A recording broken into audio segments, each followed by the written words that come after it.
Hello student, তোমরা যারা ক্যালকাটা ইউনিভার্সিটির আন্ডারে সেমিস্টার 4-এর ছাত্রছাত্রী আছো এবং তোমাদের শিক্ষাবিজ্ঞান সাবজেক্টটা এমডিসি কোর্সে অর্থাৎ পাস কোর্সে আছে, তোমাদের জন্য আজকের ক্লাসটা খুবই গুরুত্বপূর্ণ। আজকের ক্লাসে তোমাদের সিসি 4 থেকে একটি মোস্ট ইম্পর্টেন্ট 10 নম্বরের প্রশ্নের উত্তর নিয়ে আলোচনা করব। প্রশ্নটা আছে, স্কুল প্লান্ট বলতে কী বোঝো? স্কুল প্লান্টের বিভিন্ন উপাদান সংক্ষেপে লেখো। প্রশ্নের অ্যান্সারটা তোমরা দেখে নাও যে কেমন কোয়ালিটির অ্যান্সার লিখলে তবে ফুল মার্কস পাওয়া যায়। প্রথমে ইন্ট্রোডাকশন অর্থাৎ ভূমিকা দিয়ে তোমাদের শুরু করতে হবে। সেখানে কি লিখবে দেখো, আধুনিক শিক্ষা ব্যবস্থায় একটি বিদ্যালয় গৃহপ্রাঙ্গণ বা স্কুল প্লান্ট কেবল ইট কাঠের কাঠামো নয়, বরং এটি শিক্ষার্থীদের সামগ্রিক বিকাশ ও বিজ্ঞানসম্মত শিক্ষা বিস্তারের জন্য একটি সুপরিকল্পিত পরিবেশ। এর মধ্যে বিদ্যালয় ভবন, শ্রেণীকক্ষ, পাঠাগার, পরীক্ষাগার, ওয়ার্কশপ, সভাগৃহ, শৌচাগার, ব্যায়ামাগার, খেলার মাঠ সহ সকল প্রয়োজনীয় ভৌত সুবিধা অন্তর্ভুক্ত থাকে। একটি আদর্শ স্কুল প্লান্ট সুস্থ ও ফলপ্রসূ শিক্ষা প্রদানের জন্য অপরিহার্য, যা শিক্ষার্থীর শারীরিক, মানসিক ও বুদ্ধিবৃত্তিক বিকাশে সরাসরি প্রভাব ফেলে। এবার হচ্ছে আদর্শ বিদ্যালয় গৃহপ্রাঙ্গণের বৈশিষ্ট্য বা উপাদান। এখানে উপাদানগুলি দেখো, 1 নম্বর হচ্ছে বিদ্যালয়ের স্থান নির্বাচন।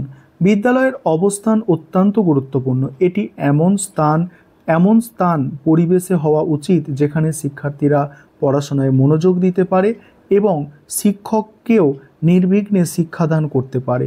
শহরাঞ্চলের কলকারখানা, বাজার বা আবর্জনা ফেলার স্থান থেকে দূরে এবং সহজে যাতায়াতের স্থানে বিদ্যালয় স্থাপন করা উচিত। গ্রামাঞ্চলে এটি উঁচু ও শুকনো জমিতে হওয়া প্রয়োজন।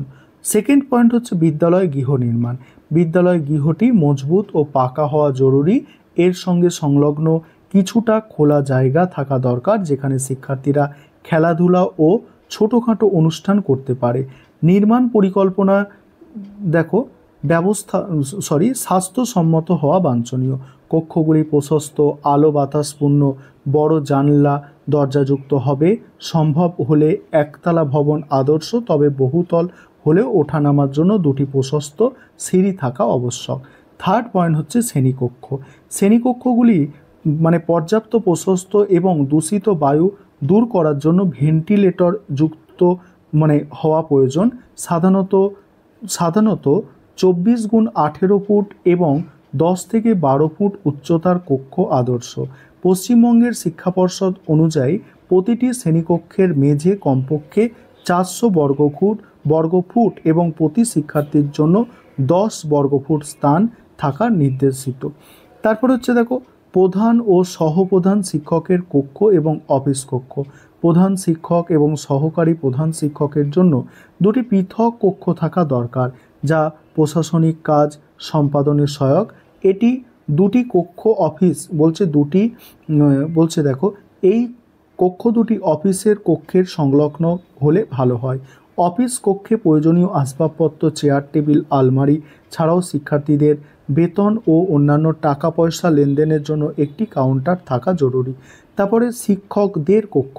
শিক্ষকদের অবসর সময়ে বসা এবং শ্রেণীর কাজ সংশোধন বা পঠন পাঠন বিষয়ে আলোচনার জন্য একটি নির্দিষ্ট কক্ষ থাকা আবশ্যক।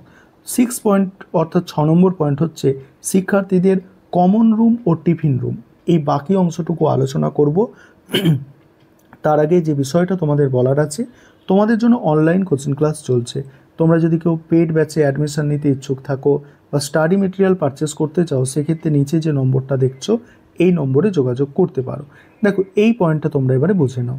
এখানে কি বলা হচ্ছে দেখো, শিক্ষার্থীদের অবসর সময় কাটানোর জন্য একটি কমন রুম থাকা উচিত যেখানে তারা শিক্ষা সম্পর্কে আলোচনা করতে পারে এবং সংবাদপত্র বা নোটিশ বোর্ড দেখতে পারে।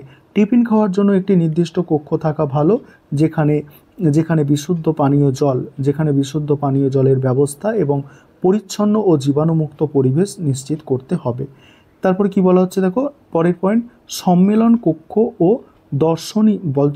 দর্শনার্থীদের কক্ষ। প্রার্থনা ও অন্যান্য উৎসব অনুষ্ঠানের জন্য একটি সম্মেলন কক্ষ আবশ্যক যেখানে একটি উঁচু মঞ্চ থাকবে, পিতামাতা, অভিভাবক ও অন্যান্য বহিরাগত ব্যক্তিদের জন্য অফিস কক্ষের পাশে একটি বিশ্রামাগার থাকা প্রয়োজন।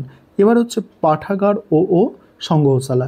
শিক্ষার্থীদের পাঠে অভ্যাস সৃষ্টির জন্য প্রত্যেক বিদ্যালয়ে একটি ছোট্ট গ্রন্থাগার থাকা দরকার, যেখানে শিশুপাঠ্য বই, সহায়ক বই ও দৈনন্দিন সংবাদপত্র থাকবে।